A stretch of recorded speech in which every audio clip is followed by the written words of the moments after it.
பரிசுத்த நாமத்துக்கு ஸ்தோத்திரம். இன்றைய தினத்துக்கான தேவனுடைய வார்த்தையானது 50வது சங்கீதத்தில் 15வது வசனம். சங்கீதம் 50ல் 15வது வசனத்தில், ஆபத்து காலத்தில் என்னை நோக்கி கூப்பிடு, நான் உன்னை விடுவிப்பேன், நீ என்னை மகிமைப்படுத்துவாய்.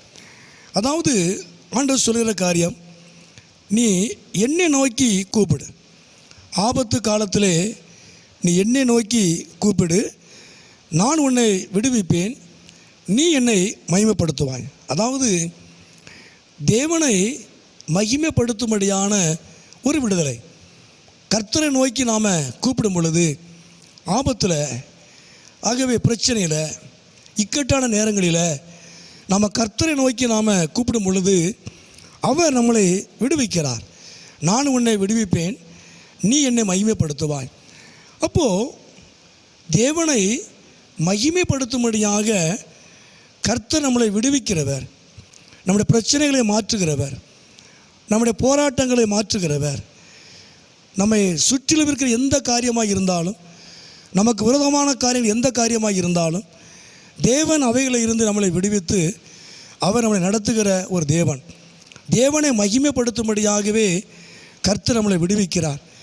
நம்முடைய விடுதலையானது கர்த்தரை மகிமைப்படும்படியாக இருக்கிறது. ஆகவே நாட்களில் எந்த காரியமாக இருந்தாலும் நம்ம கர்த்தரை நோக்கி நாம் கூப்பிடணும். மனுஷரை நோக்கி அல்ல, மனுஷரை தேடி ஓடுவதல்ல, மனுஷரிடத்தில் சொல்லுகிற காரியம் அல்ல. ஜெபம் பண்ணுவதற்காக நம்ம சொல்லலாம், பரிசுத்தவான்களை தேடலாம், தவறல்ல. ஆனாலும் நமக்கு முதலாவது நாம் கர்த்தரை தான் நோக்கி கூப்பிடணும். எந்த காரியமாக இருந்தாலும் நாம் தேவனை நோக்கி நாம் கூப்பிடும் பொழுது அவர் நம்மளை விடுவிப்பார், அவர் நம்முடைய பிரச்சனைகளை மாற்றுவார்.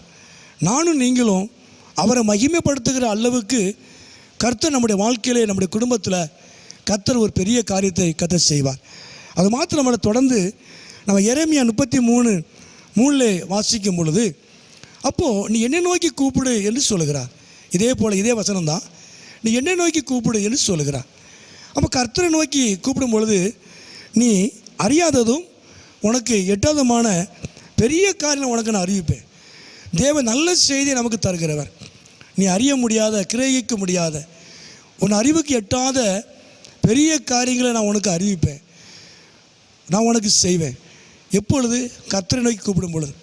அப்போ தேவனை நோக்கி கூப்பிடும் பொழுது அவர் நம்மளை விடுவிக்கிறது மாத்திரமல்ல, அவர் நானும் நீங்களும் அறியாததும் நமக்கு எட்டாதமான பெரிய காரியத்தை அவர் அறிவிக்கிறவர்.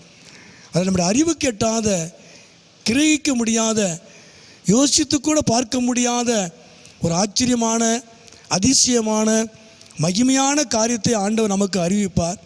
அதன்படி அவர் செய்வார். உண்மையாகவே தேவன் இந்த நாட்களில் உங்கள் வாழ்க்கையில் ஒரு நல்ல காரியத்தை, நல்ல செய்தியை கர்த்தர் உங்களுக்கு தருவார். இந்த நாட்களில் நம்ம நினைக்கிறோம், எதிர்பார்க்கிறோம், நல்ல செய்தி நமக்கு வரலை, நல்ல காரியங்கள் வரலை, நல்ல காரியம் நடக்கலை, இப்படி நம்ம எதிர்பார்க்கிறோம். ஆனால் உண்மையாகவே கர்த்தரை நோக்கி நாம் கூப்பிடும் பொழுது விடுவிக்கிற தேவன் மாத்திரமல்ல, நானும் நீங்களும் அறியாததும் எட்டாதமான பெரிய காரியங்களை அவர் அறிவிப்பார். அதன்படியே அவர் செய்வார். 3வது சங்கீதம் 91:15 வாசிக்கிறோம், கர்த்தரை நோக்கி கூப்பிடுகிற ஒரு மனிதனை அவர் தப்புவித்து அவனை கனப்படுத்துவார். கர்த்தரை நோக்கி கூப்பிடுவதனால அவர் கனப்படுத்துவார். ஒரு மனிதன் நம்மளை உயர்த்த முடியாது, ஒரு நிர்வாகம் நம்மளை உயர்த்த முடியாது, ஆனால் தேவன் நினைத்த உயர்த்த முடியும். கர்த்தர் தான் உங்களை கனப்படுத்துவார். கர்த்தரால் கூடாத காரியம் ஒன்றுமே இல்லை. தேவன் சகலத்திலையும் உங்களை ஆசீர்வதித்து அவர் எல்லாருக்கும் மத்தியில் கர்த்தர் உங்களை கனப்படுத்துவார், அவர் உங்களை உயர்த்துவார்.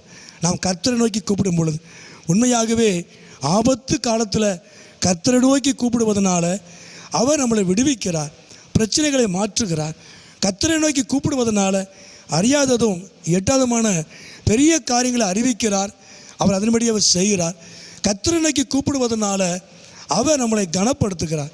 நிச்சயமாகவே அந்த நாட்களில் கர்த்தர் உங்களை கனப்படுத்துவார். நீங்கள் அறியாத, நீங்கள் எட்டாத, உங்களுக்கு எட்டாத, நீங்கள் யோசித்து கூட பார்க்க முடியாத அதிசயமான, ஆச்சரியமான ஒரு நல்ல செய்தியை கர்த்தர் இந்த நாட்களில் அவர் உங்களுக்கு வெளிப்படுத்துவார். நல்ல செய்தியை கர்த்தர் உங்களுக்கு தருவார். நல்ல கர்த்தர் செய்வார். அவர் உங்கள் எல்லாவற்றிலும் கர்த்தர் உங்களை விடுவித்து அவர் நாமத்தை அவர் மகிமைப்படுத்துவார். கர்த்தர் தாமே உங்களை ஆசீர்வதிப்பார். ஜெபம். எங்களை அதிகமாக நேசிக்கிற நல்ல பிதாவே, அருமையான இந்த நேரத்துக்கு ஸ்தோத்திரம். இந்த சத்தத்தை கேட்டுக்கொண்டிருக்கிற அருமையான உடைய பிள்ளைகளை, குடும்பங்களை கர்த்தர் ஆசீர்வதிங்க ஆண்டவரே. நீர் விடுவிக்கிறவர் ஆண்டவரே, அறியாதது எட்டாதமான பெரிய காரியங்களை அறிவிக்கிறவர், சகலதை நன்மைக்கு ஏதுவாக நடத்துகிற நல்ல தேவன் ஆண்டவரே. உடைய பிள்ளைகள் எதிர்பார்த்திருக்கிற காரியத்தை, நல்ல செய்தியை கர்த்தர் அந்த நாட்களிலே நீர் அறிவிக்கிறதுக்காக, நல்ல செய்தியை கர்த்தர் தருகிறதுக்காக, நல்ல காரியத்தை செய்கிறதுக்காக நன்றியோடு நாங்களுமே துதிக்கிறோம் ஆண்டவரே. நீர் கனப்படுத்துகிற ஒரு நல்ல தேவன். அருமையான பிள்ளைகளுடைய வாழ்க்கையில், குடும்பத்தில் கர்த்தர் பெரிய காரியத்தை செய்யும் ஆண்டவரே. அவங்க அறியாத எட்டாவதுமான பெரிய காரியத்தை செய்து உங்கள் நாமத்தை உயர்த்து போகிற தயவுக்காய் ஸ்தோத்திரம். கர்த்தர் மகிமைப்படும். நீர் மகிமையான காரியத்தை செய்யும். இயேசுவின் நாமத்தில் ஜெபிக்கிறோம் நல்ல பிதாவே. ஆமேன், ஆமேன்.